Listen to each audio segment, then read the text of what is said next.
ప్రస్తుతం ఇండియాలో రెండు ఐపీఎల్ నడుస్తున్నాయి. ఒకటి ఇండియన్ ప్రీమియర్ లీగ్, మరొకటి ఇండియన్ పొలిటికల్ లీగ్.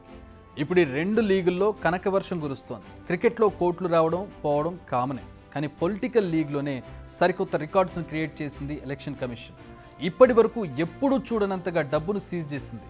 మార్చి 1 నుంచి రోజుకు 100 కోట్లు, రిపీట్ చేస్తున్నాను, రోజుకి 100 కోట్ల చొప్పున ఏప్రిల్ 13వ తేదీ మధ్యాహ్నం వరకు, అంటే 45 రోజుల్లో అక్షరాల 4650 కోట్లు సీజ్ చేసింది ఎలక్షన్ కమిషన్. ఇంతకీ ఇంత డబ్బు ఎక్కడి నుంచి వచ్చింది, ఎలా వచ్చింది ఒకసారి చూద్దాం. ఒకసారి 2019 లెక్కలు చూద్దాం. అప్పుడు జరిగిన లోక్సభ ఎన్నికల్లో 3475 కోట్లను సీజ్ చేసింది సిఈసి. కానీ ఈసారి ఇంకా ఫస్ట్ ఎలక్షన్ నోటిఫికేషన్ కూడా రిలీజ్ కాలేదు, అప్పుడే ఈ రికార్డ్ బ్రేక్ అయింది. ఇంకా కౌంట్ పెరుగుతూనే ఉంది. 75 ఏళ్ల చరిత్రలో ఈ స్థాయిలో డబ్బు దొరకడం ఇదే ఫస్ట్ టైం. ఇందులో డబ్బు రూపంలో పట్టుకుంది 395 కోట్లు, లిక్కర్ రూపంలో పట్టుకుంది 489 కోట్లు, డ్రగ్స్ 2068 కోట్లు, బంగారు వెండి ఆభరణాలు 562 కోట్లు, ఓటర్లను వలలో వేసుకునేందుకు పంచే సామాగ్రి అంటే వస్తువుల రూపేణా దొరికినవి 1142 కోట్లు. మనం సింపుల్గా కోట్లు అనేస్తున్నాం, కానీ అవి చూపించే ఇంపాక్ట్ అంతా ఇంత కాదు. ఈసారి పట్టుబడిన దాంట్లో ఒక విషయం ఆశ్చర్యంగా, ఎక్కువ ఆందోళనకరంగా కనిపించేది డ్రగ్స్, నార్కోటిక్స్. ఎన్నికల సమయంలో పట్టుకున్న వాటిలో డ్రగ్స్ వాల్యూనే 45%. ఇప్పటికే 2000 కోట్లకు పైగా విలువైన డ్రగ్స్ను స్వాధీనం చేసుకుంది సిఈసి. ఇది ఇంకా పెరిగే అవకాశం కనిపిస్తోంది.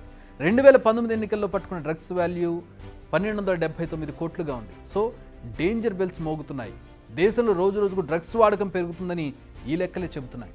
స్వాధీనం చేసుకున్న క్వాంటిటీనే ఇంతుంటే అధికారుల కళ్ళు గప్పి డెస్టినేషన్కు చేరుకున్న డ్రగ్స్ పరిస్థితి ఏంటి అన్నది ఇప్పుడు ఆందోళనకరంగా మారింది. ఇవే కాకుండా టీవీలు, ఫ్రిడ్జ్లు, మొబైల్ ఫోన్లు, ఇతర ఎలక్ట్రానిక్ గ్యాడ్జెట్స్, గిఫ్ట్లు ఇలా అన్నీ కలిపి మరో 1142 కోట్లు. ఇవన్నీ ఓటర్లకు పంచేందుకు తీసుకెళ్తుండగా పట్టుబడ్డవి. ఎప్పుడైతే ఎలక్షన్ కూడా అమల్లోకి వచ్చిందో అప్పటి నుంచి రాష్ట్ర పోలీసులు, IT, RBI, RPF, state excise, GFS, customs, narcotics, BSF ఇలా అన్ని వ్యవస్థలను రంగంలోకి దించింది ఎలక్షన్ కమిషన్. ఫ్లయింగ్ స్క్వాడ్స్ను కూడా రంగంలోకి దించి తనిఖీలను ముమ్మరం చేసింది. దీంతో ఏరులై పారుతున్న నగదుకు అడ్డుకట్టపడింది. ఎలక్షన్ కోడ్ వచ్చాకే కాదు, కోడ్కు ముందు కూడా అనేక తనిఖీలను నిర్వహించింది. అంటే జనవరి, ఫిబ్రవరిలో నిర్వహించిన తనిఖీల్లో పట్టుబడింది అక్షరాల 7502 కోట్లు. దీన్ని కూడా క్యాష్, లిక్కర్, డ్రగ్స్, గిఫ్ట్స్ రూపంలో పట్టుకుంది. అవి ఇవి కలుపుకుంటే ఇలా స్వాధీనం చేసుకున్న నగదు విలువ 12,000 కోట్లు.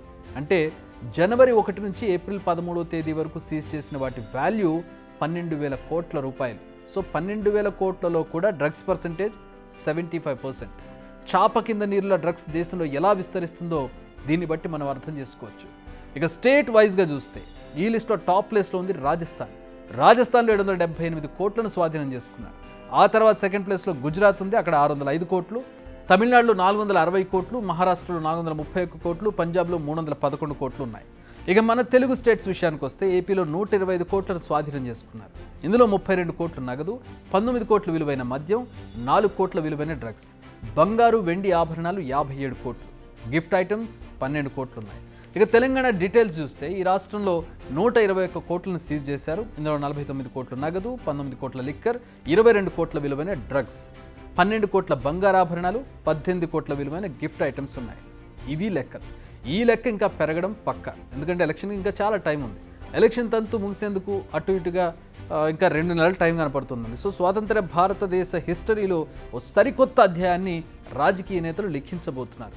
ఇది మాత్రం పక్క. ఫైనల్గా ఈ లెక్కలు చూస్తుంటే ఎన్నికలంటే ఓట్లు, కోట్లు అన్నట్లుగా పరిస్థితులు, ఓటర్ నోటిస్తేనే ఓటు వేసే మెషిన్గా మారాడన్న డౌటు వస్తుంది.